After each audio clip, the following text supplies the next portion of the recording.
Good evening. We'll call to order the council meeting of October 15, 2019. Roll call, please. Okay, Ms. Warren. Here. Mr. Matuzak. Here. Mr. McCarthy is not here. Mr. Smith. Here. Mr. Van Hoosen. Here. Mr. Weber. Here. And Ms. Williams. Here. Please stand if you're able and join me in saying the pledge. Pledge allegiance to the flag of the United States of America and to the republic for which it stands, one nation under God, indivisible, with liberty and justice for all.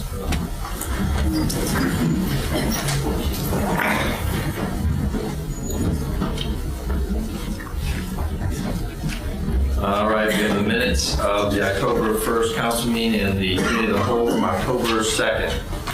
Thank you, Mayor Mecken. I can do these separately. I move to approve the minutes of the October 1st, 2019 City Council meeting and as written and dispense with the reading. Discussion, roll call. Okay, Ms. Warren. Yes. Mr. Matuzak. Yes. Mr. McCarthy. Mr. Smith. Yes. Mr. Van Hoosen. Yes. Mr. Weber. Yes. Ms. Williams. Yes. Okay, thank you. Now I move to approve the minutes of the October 2nd committee meeting of the whole as written and dispense with the reading. Second. Discussion, roll call. Okay, Ms. Warren.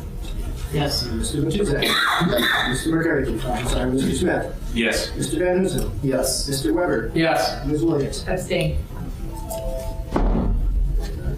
Thank you very much.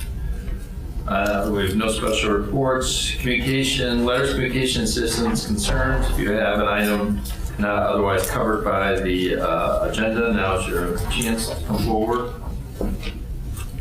Okay, hearing none, we will move forward with the administrative reports. The only report the administration has, or at least I have, is that this Friday at 10:30 is groundbreaking for the Veterans Memorial, and we're glad to be able to recognize that. So everybody's invited to that. I actually may have a conflict, but hopefully I'll be able to be there. That is the end of my report. Administrator is out of town. Finance Director. Mr. Mayor, before you go on, point of order, could we possibly put the public utilities report as the first report this evening? That would be council's, I guess. Is there any particular reason? Or I guess if you want to move towards the water issue, if that's council is okay with that. I think that would be to disadvantage. Okay, that's fine with me. Happy to do that. Finish the administrative report. Yeah, well, yeah, let's get back to, I was just making sure that Jonathan knew we were moving up in that order. I'm going to sit here and be quiet and I don't know what to do. That's what I figured. All right, very good. Could you actually report Finance Director? Well, there's not really much of a report. I do want to let everybody know I have the final draft of the budget, the final report version. I meant to hand it out tonight. It's sitting on my credenza. I'll get it to as many of you after the meeting as I can. If not, it'll be in your mailbox. But the final draft, the final version is ready. So that's it. All right, Director of Law. No report. Thank you. President of Council. I have no report, and I'm guessing that Mr. McCarthy might want to comment on the appeal when we get to your section. Yeah, there were 5 of us who were able to hear the pending appeal from the Historic Landmarks Commission. And Laura indicates that a draft report has been presented for consideration, so I thought maybe it made sense on November, what is it, the 5th?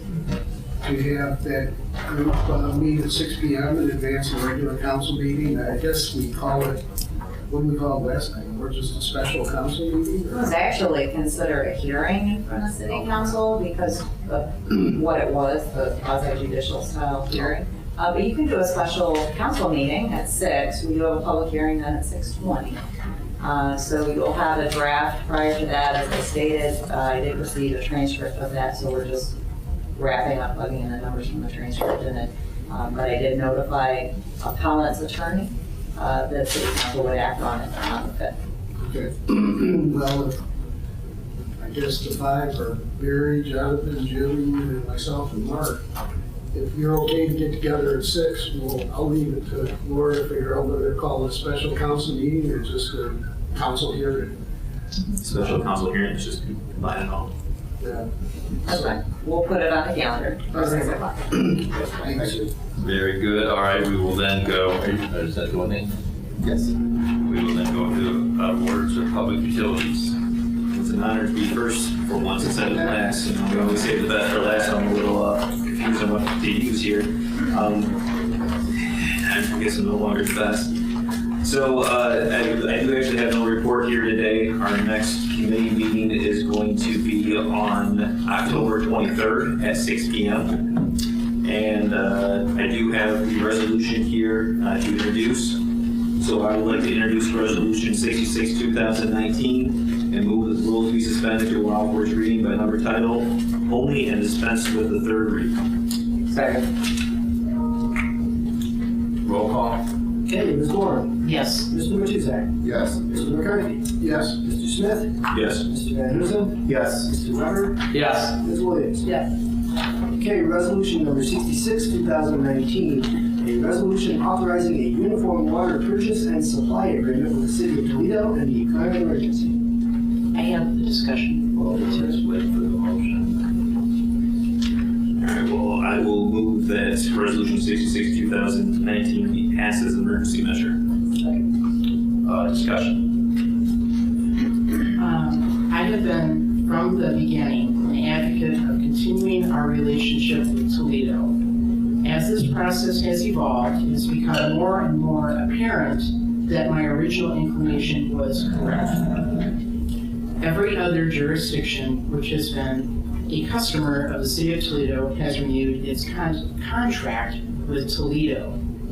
Toledo has a state-of-the-art facility, and it will not be necessary to build additional infrastructure, as would be the case with Bowling Green.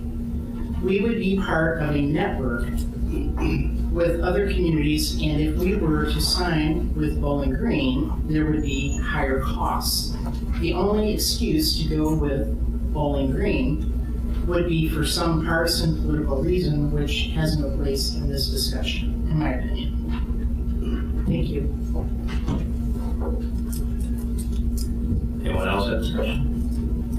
Well, one thing I'll just say here as well is with the decision we have here tonight, it is a 4-year decision. We would elect to stay with Toledo. And this decision is going to come down to what we see as our better long-term option, who would be our better long-term partner. We're one of the few entities out of everyone who's seen this contract that has an actual viable secondary option. I know there's pros and cons to each of them. And this is going to be a very difficult decision for each and one of us with all the work and energy that we all put into this on what we end up doing here tonight. So as we make these decisions, just know that however we vote, we all are still coming together and trying to find a way to act regionally. So, Any other items of discussion? No, I just wanted to say, I'll disagree with Jonathan to one extent. I don't really think the decision we reached tonight has turned out to be that hard. The Toledo option is cheaper, it's more certain, and I'd like to address something Chris Finkbeiner said a couple times, that it's meritorious. And that is, we had a concern going in, as Chris has expressed, that Toledo had somehow fallen so far behind in maintaining their facilities that we weren't picking a very worthy partner. And I know one thing we learned along the way in the process of studying this issue is that Toledo is in the middle of spending about $500 million on facilities improvements, some of which are already occurred, others are to come. And I think once that has occurred, we will have a very superior facility, and we have a structure in our agreement with Toledo that I think is excellent. And so I think the option that really has evolved over time that we have available to us in Toledo is a very good one, and one that will serve the citizens of Perrysburg very well for the next 40 years. So, Mr. McCarthy, is what you're saying regarding the additional investment of $500 million Does that conflict with what Ms. Warren said, that they currently have a state-of-the-art facility?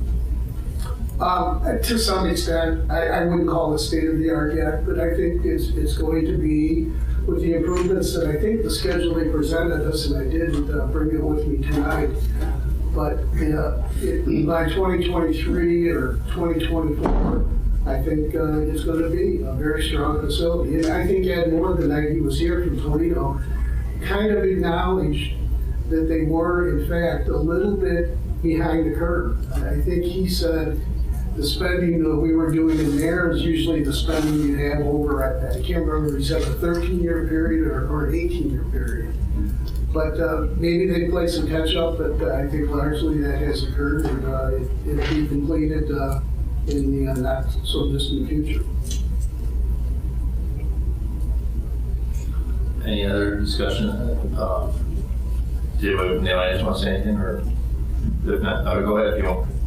Sure. Do you want me to stick more to the microphone? Yeah, if you can, if it's as much of an issue, that's fine.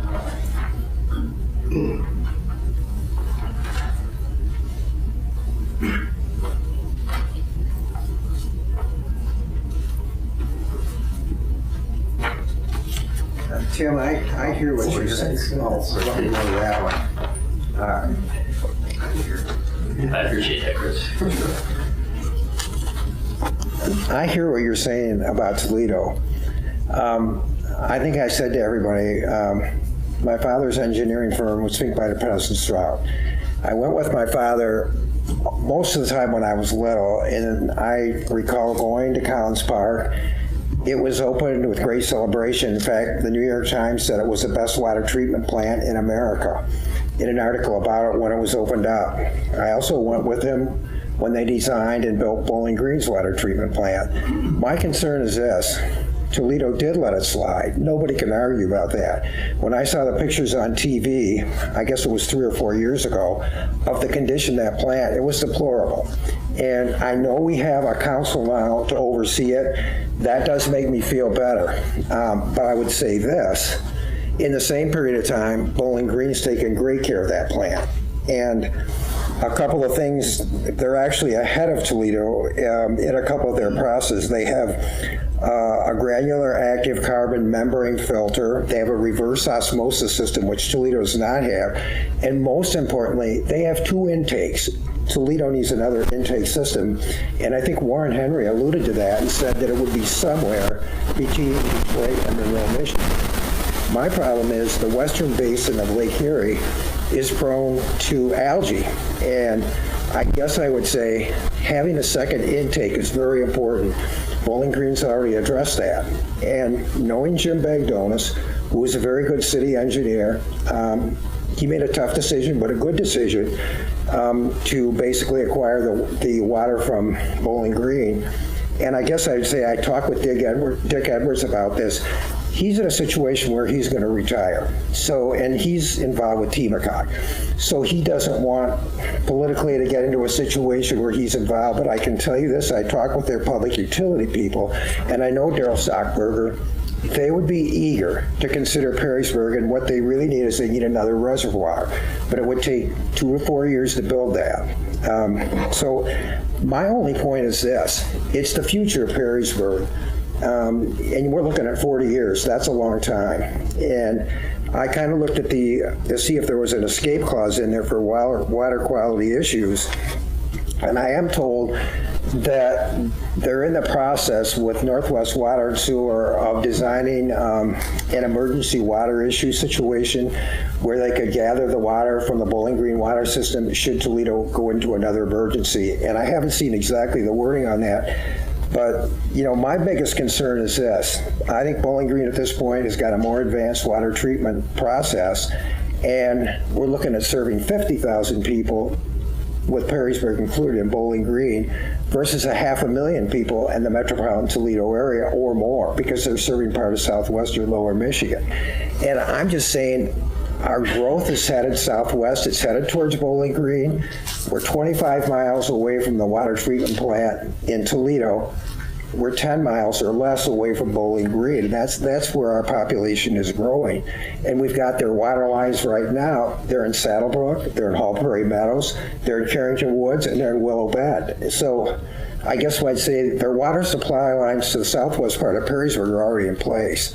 And it just makes sense to me to look at them carefully, and I wouldn't be as concerned except for Toledo's history. And, you know, looking back 3 years ago and having all the bad publicity that we got out of that situation, and I say we, Northwest Ohio, Southeastern Michigan, that's not good. That's going to hurt your future economic development. So I think it's very important that you make the right decisions, and I think Bowling Green would reach out to us. I don't think the difference in the cost of the water is not going to be that significant. The important thing is the quality of the water, and that's all I'm concerned about. I don't have any political agenda. You know, I love Perrysburg. I graduated from the University of Toledo, and, you know, I'm very loyal to Toledo, and I'm very loyal to Wood County and Perrysburg. I just want to make sure that we're patient and we do the right thing, because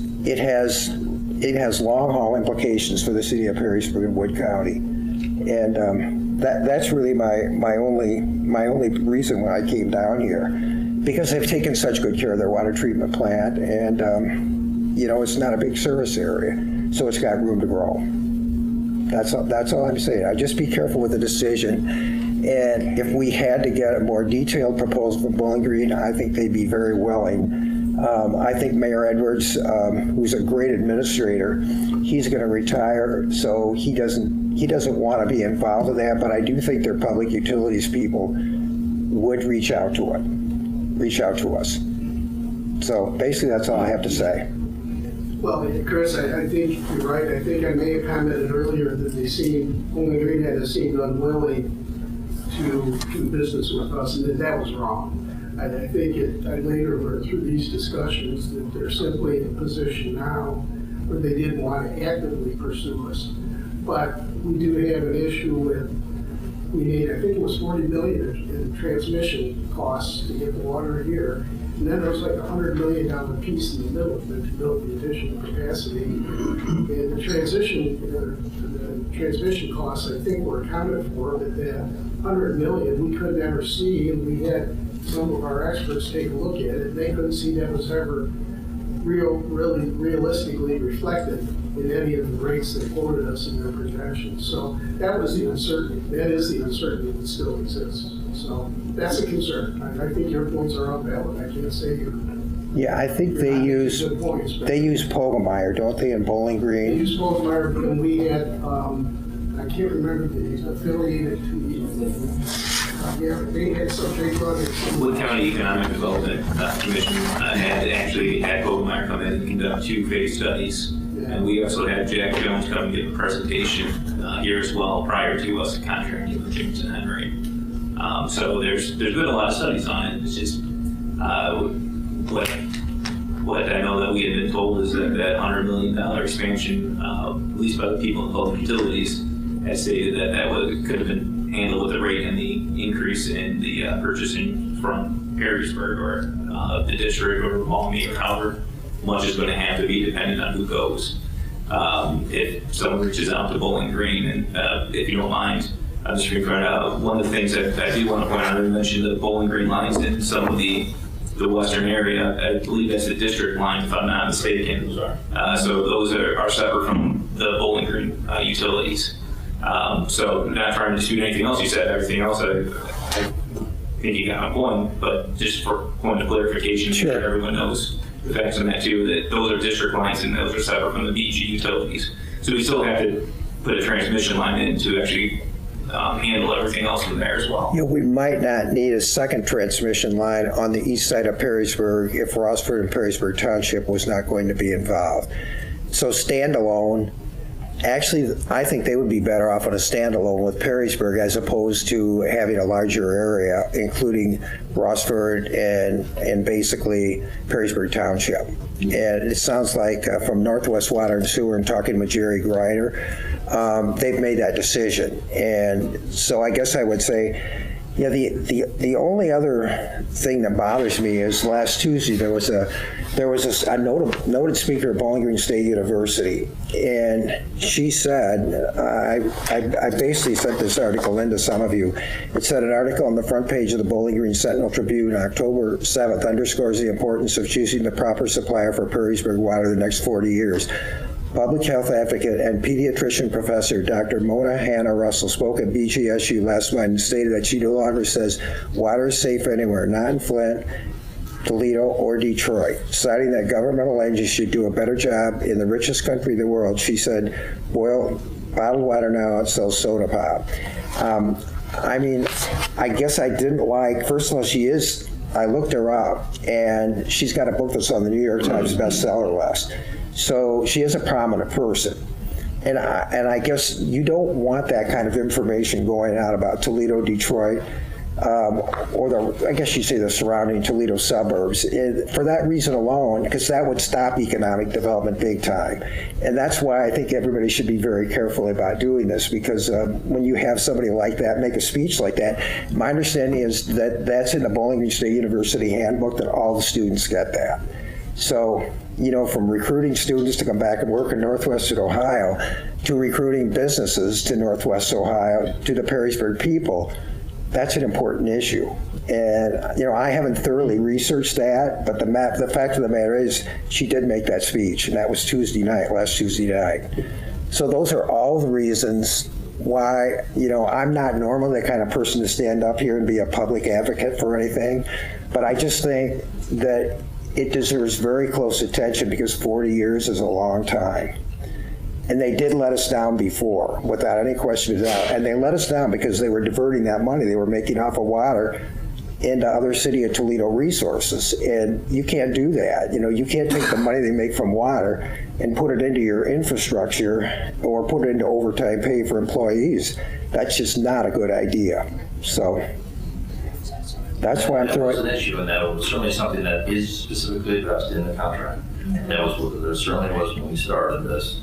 Trust and accountability were issues for the City of Toledo, which is why we went through a very rigorous process to make sure that the contract is crystal clear. Sure. That those things can't happen, because that is very important, I think, to the entire Perrysburg community, that we trust but verify. I think that the technical people involved, Laura on our team, did a really good job of making sure that that contract protects the residents from exactly that fear, because that was a legitimate problem prior to service with the City of Toledo.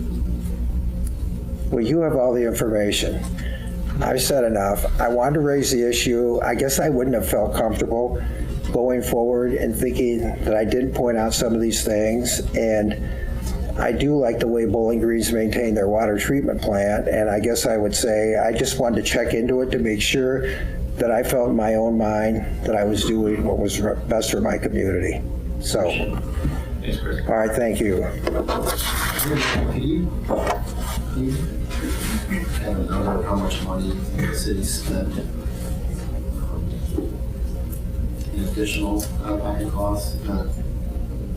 Employees being involved in the negotiations with Toledo, but just additional out-of-pocket costs. Did we spend money on a survey or for a study for Bowling Green? Did we spend any money of that nature with Toledo, or is it mostly just our own people? Well, no, we that was all those. I don't have that information in front of me. I'm not quite sure what you're asking. I'm trying to figure out how much money we threw at the negotiation process. Well, and we're excluding time to town. Is that what you're saying? You're just saying? Yeah, because we're going to pay those wages anyway. I mean, really just the contracts that you guys approved as part of the due diligence for the aquifer and Bowling Green, and then we just paid to get some additional information from Bowling Green, because you guys raised concerns during the process, so we did some more studies. So ballpark figure. Not for the Bowling Green or that, but just for the Toledo piece of it. I'm not quite sure what we would have studied. Nothing about the water quality test, but we didn't have to pay for that. So I'm not quite sure we had the actual data facts. We didn't have to part of the reason we were looking for, we said when we presented those to council to approve, is that we want to make sure we did a due diligence to see what the other options are. I would say that we didn't pay for studies of Bowling Green or for Toledo because one of the conditions before we started negotiations with Toledo was that we said to Toledo, you have to open your books. We're not going to speculate. We're not going to rely on numbers that were done prior to the team kind of doing the study in 2010, 2011. That was kind of impetus for the town.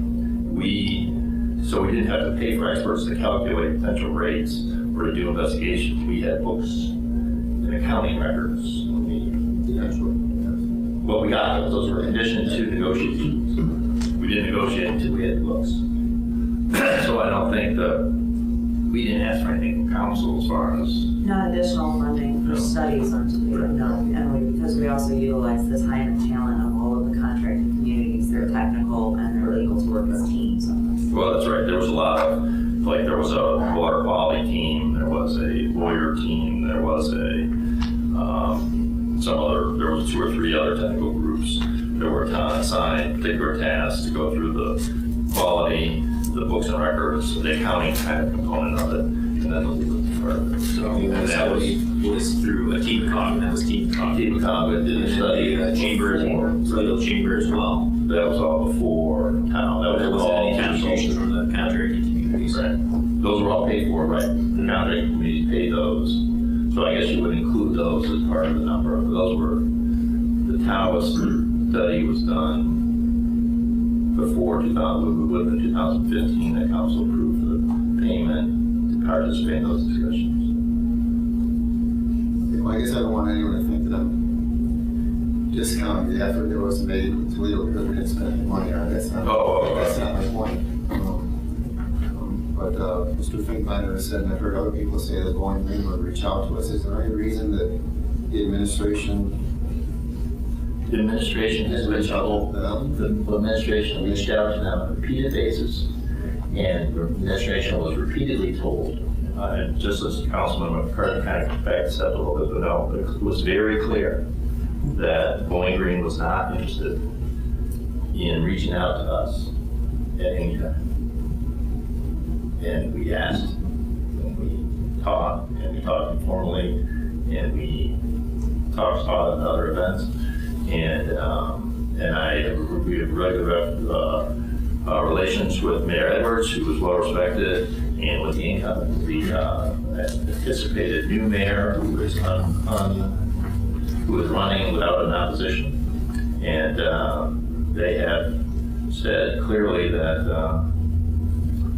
There was no offer to be made. So we're saying that there is no interest in them having Perrysburg.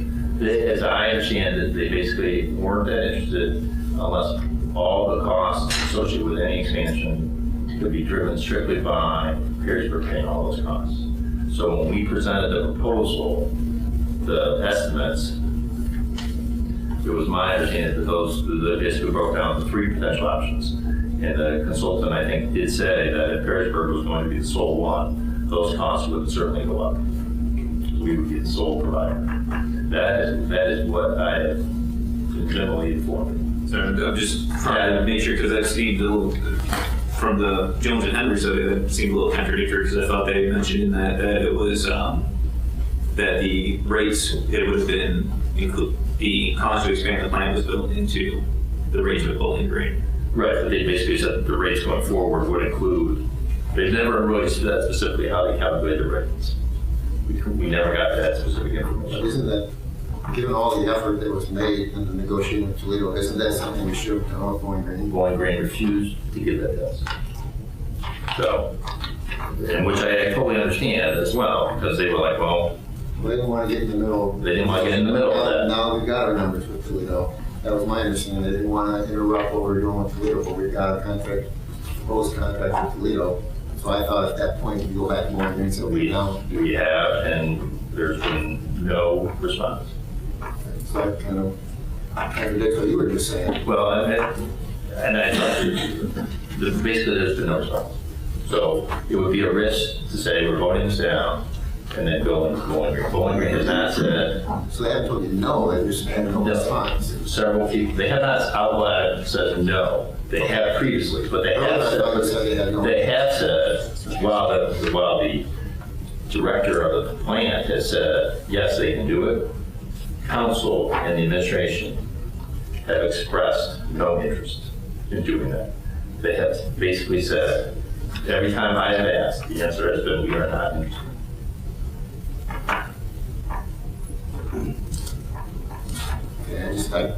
My concern is we got 7 years left in our contract. And it's a 40-year deal we're looking at. And if we vote to approve it tonight, our rates start going up the first of the year instead of the first of the year 7 years from now. So we're accelerating the increase, correct? There is, but there also then would be the certainty, as you've seen in the diagrams, the certainty of the cost leveling off over time, and that certainty cannot be guaranteed by not agreeing to the terms or by going with Bowling Green. Because right now, if we Simply don't, because Toledo chose to have that certainty not apply if we don't agree. I mean, there's no reason we couldn't wait 2 years of our next 7 years and spend some more time pressuring Bowling Green to find out if they're interested in. And if it turns out 2 years from now that they're just not, then we've got something, they vote on the council and they say, no, we're not doing it. Then we go back to Toledo, and if Toledo wants to punish us for waiting 2 more years, that alone tells me something about. I would say that perspective is very myopic in the sense that it wouldn't just be Toledo would move forward with all the other entities. We would have a contract. All the other suburban partners would have then a vested interest in making sure if we come hand in hand in 2 years, that we bear the risk of disproportional costs. And it wouldn't just be Toledo, I wouldn't think. I would think all the other contracting parties would potentially create a situation where we would be bearing on, but that's a hypothetical. We bargained in good faith, we presented something to you. It's a very fair contract, it's a fair deal. If council chooses to say, we don't want the certainty of that, and we want to put the residents of Perrysburg in an uncertain circumstance, that would be council's prerogative. That is not what I am recommending. That would not be the choice that I would think would be in the best interest of the community. That's why we presented it to you. I also feel very comfortable that as part of this process, our team, particularly Laura and Bridget, did a great job of making sure that the interests of the city of Perrysburg were protected. And so we had the choice of a fair, balanced contract, well worked out, versus a lot of uncertainty. It could be that Bowling Green would be interested, but I'm pretty sure that since we turned down Toledo, Bowling Green would make sure those costs are going to be borne by our residents. They would probably do some new math too, if they're smart. So there's lots of risk involved. That's council's choice. There's a lot of risk involved because Toledo has made it that way. They imposed all those risks on us. Well, no, because Bowling Green is chosen. They're just numbers. We can enter the contract 2 years later and the numbers can be reworked so that we play catch up for 2 years that we didn't cover our costs. I mean, it can all be done. If you're working with someone that wants to work with you, all that can be done. The numbers can be worked out. But I'm sitting here feeling I got someone that 45 days ago put a gun in the back of my head. Said 1 or 2 things are going to end up on that paper. That's fine for you to believe that, but I would say, and this administration has informed council and the community for 2 years where we are. I'm not saying you did it. All right, okay, that's fine. I'm not saying you did it. All right, that's fine. All right, any other items, discussion? Mr. Mayor, I would agree with you. There are too many unknowns with Bowling Green water. All right, roll call. All righty, Mr. Smith, No. Mr. Matusek, No. Ms. Williams, Yes. Mr. Van Dusen, Yes. Mr. McCarthy, Yes. Ms. Warren, Yes. and Mr. Weber. Yes. It's 5-2. Thank you very much. Appreciate all the efforts. Finance and Economic Development. Thank you very much. I think that's my report. Thank you very much.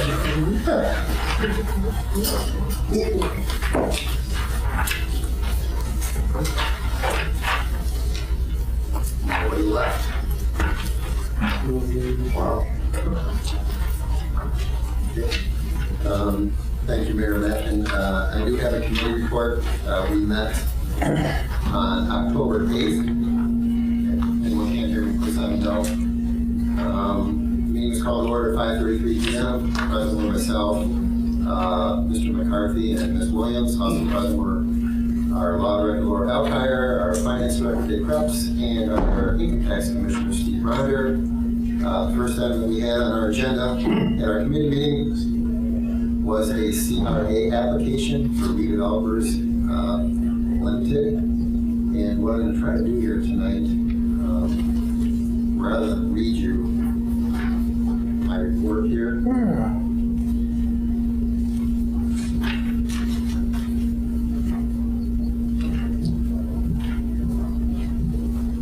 I'm sure I got the right one here.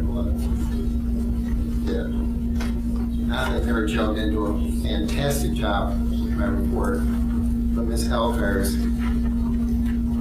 legal, somebody's always do some mail on everything. And so, as to the CRA application, we do have an ordinance tonight which would authorize a community reinvestment area agreement for redevelopers limited. 7 parcels currently owned by the developer on 3rd Street. Redevelopers Limited is the owner developer of 7 parcels located on 3rd Street. The project is currently being renovated for a mixed-use development of commercial and professional uses. The total project investment is approximately $1,750,000 with an anticipated $1 million in new valuation. The project is anticipated to generate 60 new jobs and has an estimated project completion date of May 31st, 2020. The applicant is requesting a 15-year, 100% abatement of real property taxes generating from the additional valuation, the $1 million case. The abatement agreement will not affect any existing valuation currently being collected on the property, and additional school agreements will be included within the final abatement submission to the state of Ohio as is customarily done. Annual reporting on job creation will be required by the 15-year period approved. And we also had some information that was provided by Mr. Glenn Grisdale at our committee meeting that broke down the calculation, how they came up with the tax savings.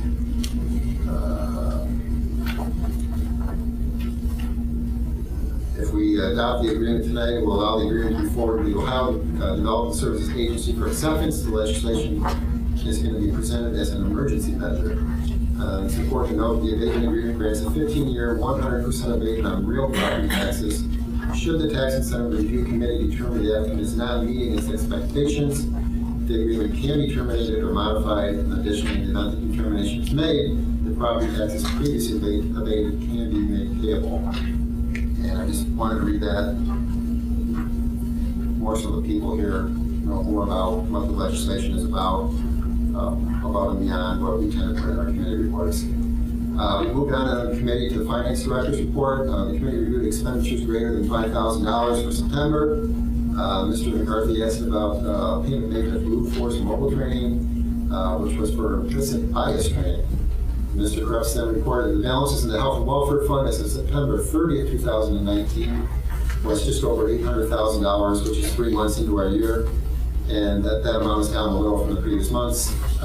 He stated that we normally see an increase in claims the last couple months of the calendar year, so we are expecting to move down a little bit here before the end of the year.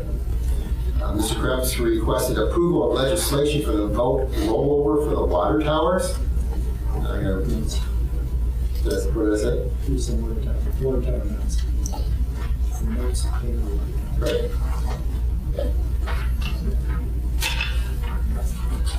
Alright, so tonight I have an ordinance which authorizes the rollover of the existing Water Tower notes in the amount of $1,650,000. The current balance of the notes is $2,085,000. The required pay down amount for 2019 is $215,000, which I believe comes due October 24th of this month, but we have in the budget $435,000 to to pay down, which is what this ordinance is going to ask the rest of us to do. And it has been prepared as an emergency measure because October 24th is getting pretty close. And then we have the tax commissioner's report. Mr. Bonder reported that income tax collections for the month of September were $1.9 million, which is up 7% from the same month last year.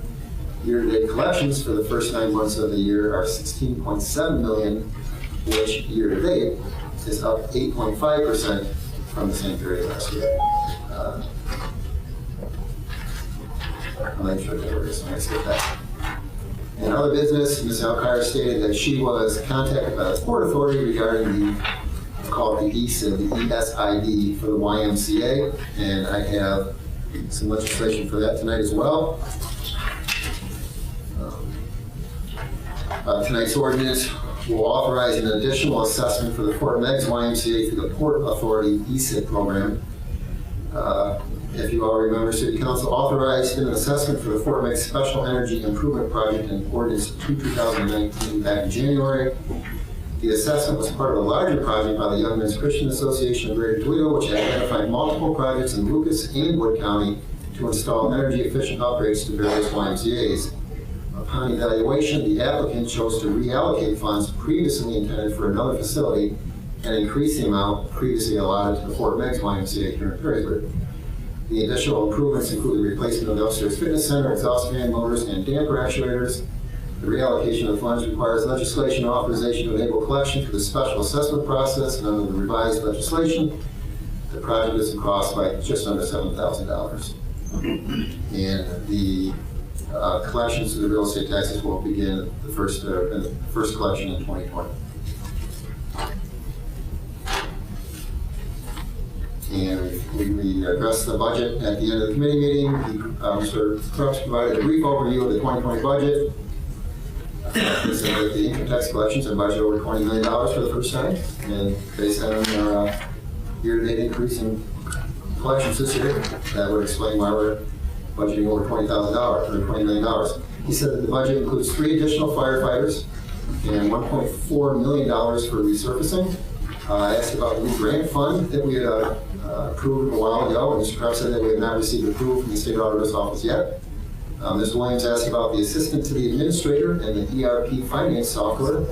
Mr. Krupp explained that as of the first of the year, John Eckel will be paid from the assistant to the administrator line item in the budget. And Mr. McCarthy asked about the historic signage line item. Mr. Krupp said that came from the mayor and is for additional signage similar to what is currently downtown. And the meeting adjourned at 6:12 p.m. Our next meeting is scheduled for Tuesday, November 12th at 5:30. So I have, as I mentioned, 3 pieces of legislation. Mr. President, Yes, can you possibly split them all up? that's what I was just looking at. Thank you. I will do that. So we'll do these one at a time. So I'd like to introduce Ordinance 44, 2019, and move that the rules be suspended to allow for its reading by number and title only, and to dispense with the second and third readings. Second. Roll call. Okay, Ms. Moore. Yes. Mr. Matusek. Yes. Mr. McCarty. Yes. Mr. Smith. Yes. Mr. Van Huzen. Yes. Mr. Weber. Yes. Ms. Williams. Yes. Ordinance number 44, 2019, authorizing all actions necessary to enter into a community reinvestment area agreement with Redevelopers Limited and declaring an emergency. Thank you. I move that Ordinance 44, 2019 be passed as an emergency measure. Second. Could I have some discussion on that? Okay.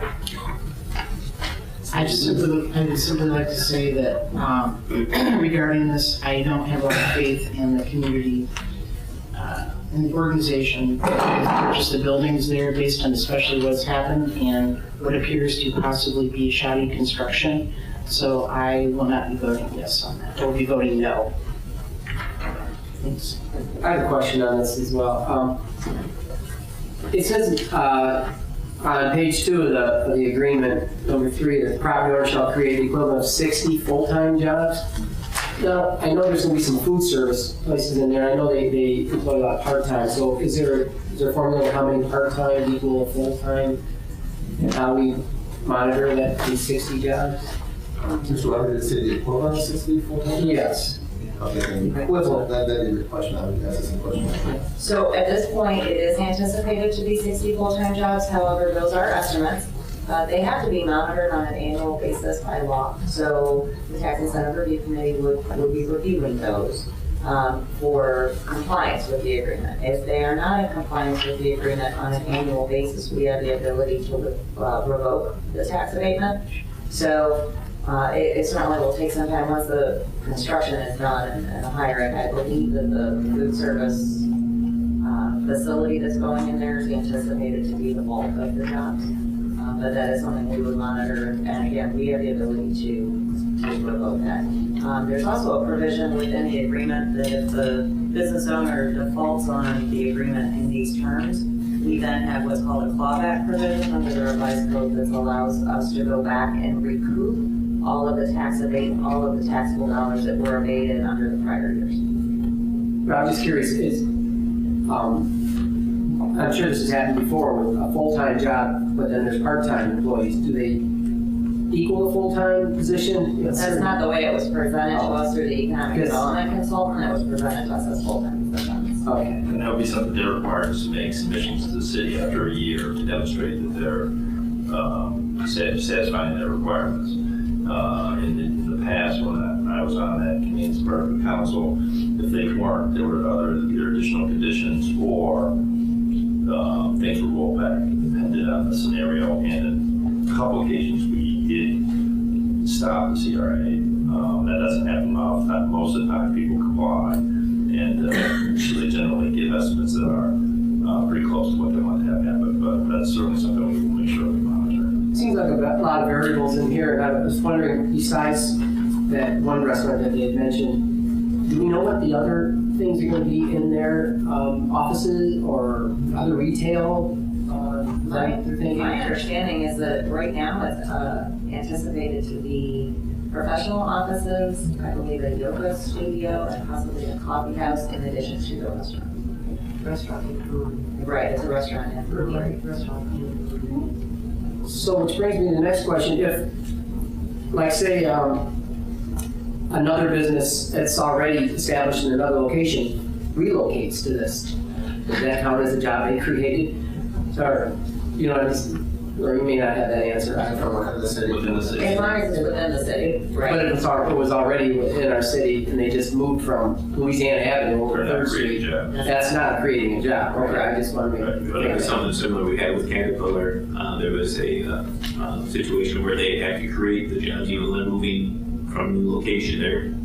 It was a creation of additional jobs on top of what's already their present location facility. And I can say that I recall early on, for my term here in council, that I believe we had a CRA that was passed, and the actual property owner had rescinded it, saying that they were unable, some things changed, they were unable to actually meet those requirements, and so it went back to what it was supposed to be. that answers my question. Thank you. Mr. Weber, I did ask him this committee, what level of commitment he's had for occupancy. He said he's got 50% of the Well, 50% already committed committed. already. That's great. So it sounds like he's got the right. Okay. It's very just to consider.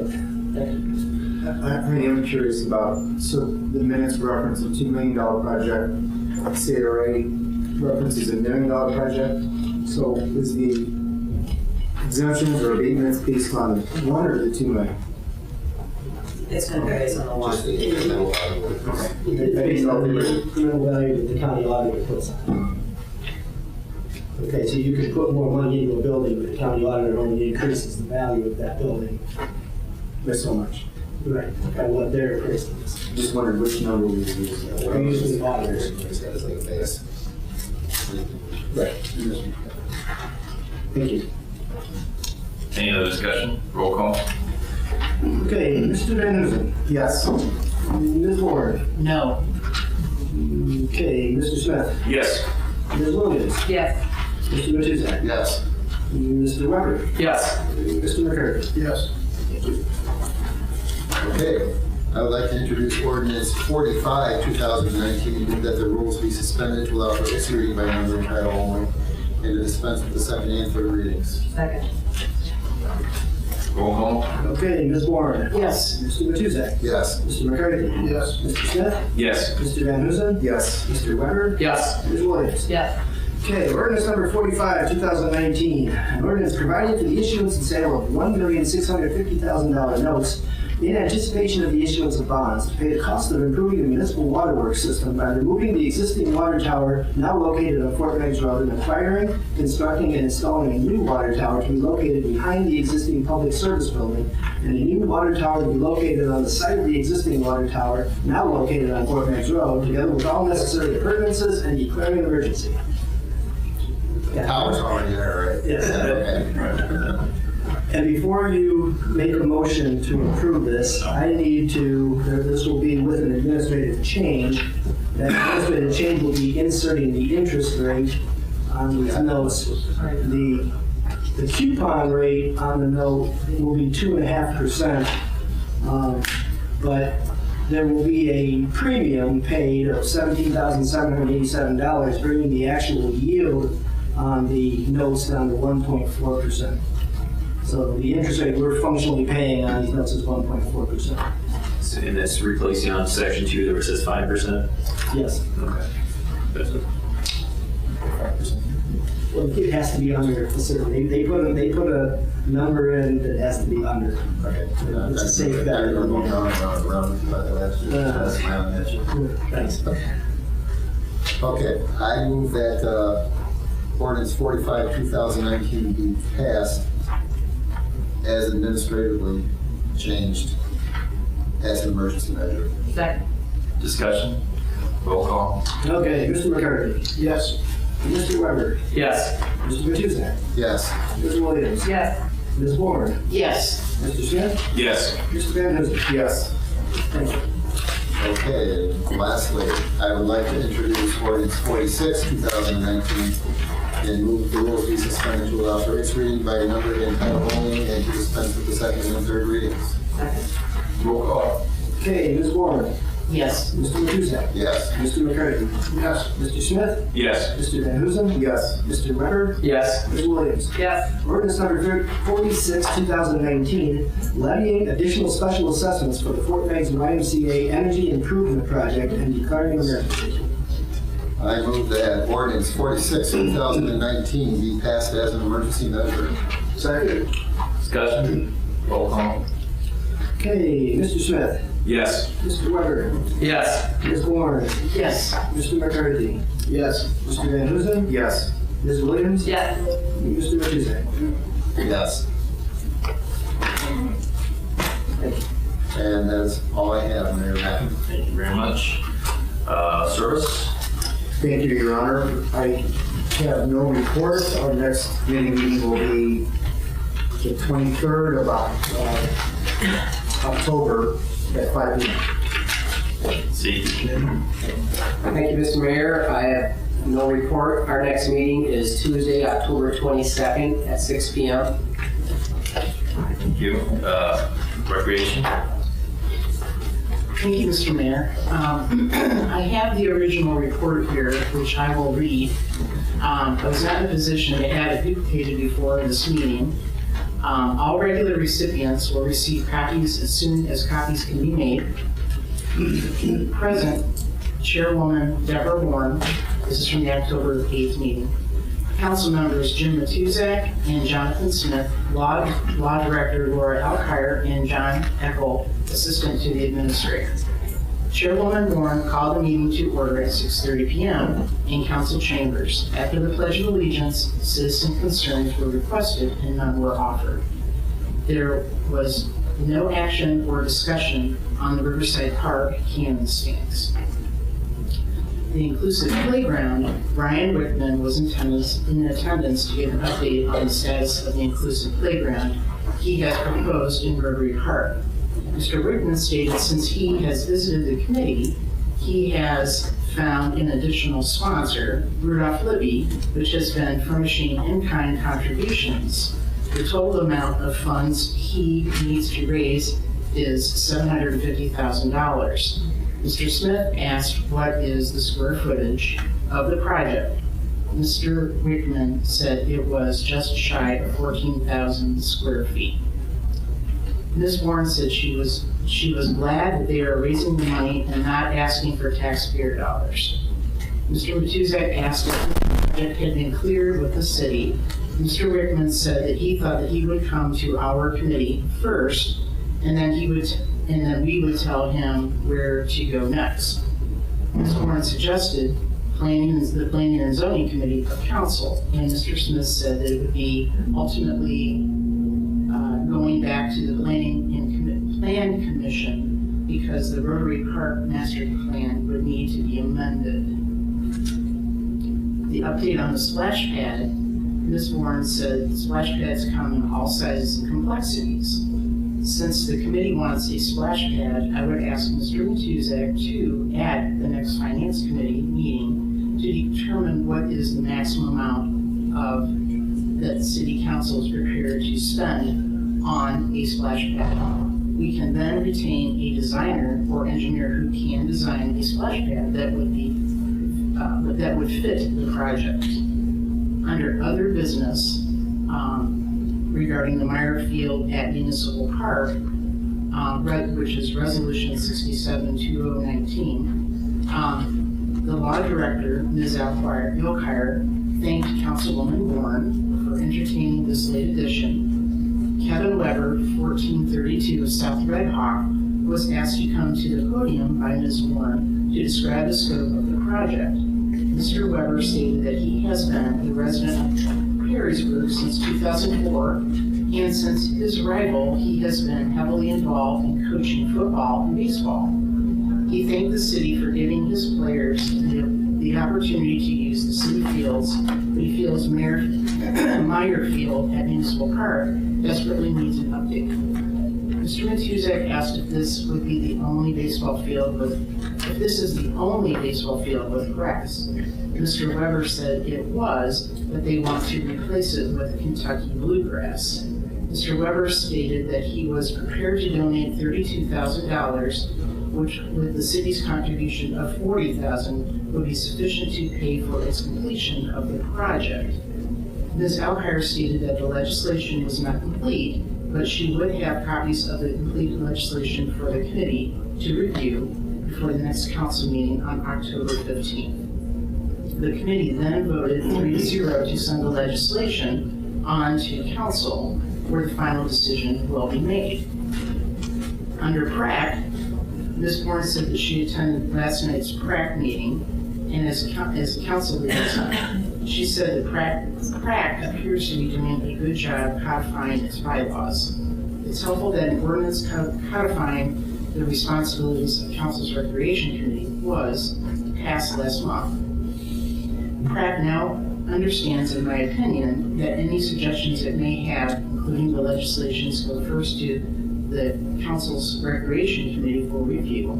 If the recreation committee determines legislation is necessary, it will request that the law director prepare it. John Worcer, 125 East Front Street, mentioned that at the PrAC meeting, which he attended, the question was asked whether PrAC has been receiving regular reports at the Recreation Committee, along with the regular recipients. The PrAC members responded that they had not. Ms. Warren agreed to request the city administration to place the PrAC members on the regular distribution list for 3 reports. The meeting adjourned at 7 p.m. The report was prepared by Deborah Oborn, chairwoman. Thank you. And with that,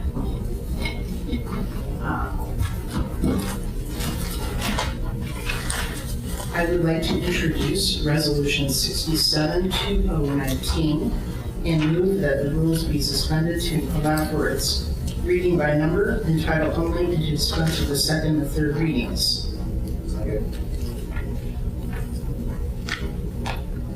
Roll call.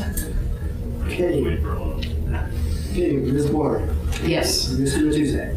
Yes. Mr. McCarthy. Yes. Mr. Smith. Yes. Mr. Van Huzen. Yes. Mr. Weber. Yes. Ms. Williams. Yes. Resolution number 67, 2019. A resolution authorizing an agreement with Tyler Athletic Fields for the remediation of Meyer Field at cost not to exceed $72,000 and declaring an emergency. I move that resolution 67-2019 be passed as an emergency measure. Second. Discussion. Roll call. Okay, Ms. Williams. Yes. Mr. Weber. Yes. Mr. Van Huzen. Yes. And Mr. Smith. Yes. Mr. McCarthy. Yes. Mr. Matuzak. Yes. Ms. Moore. Yes.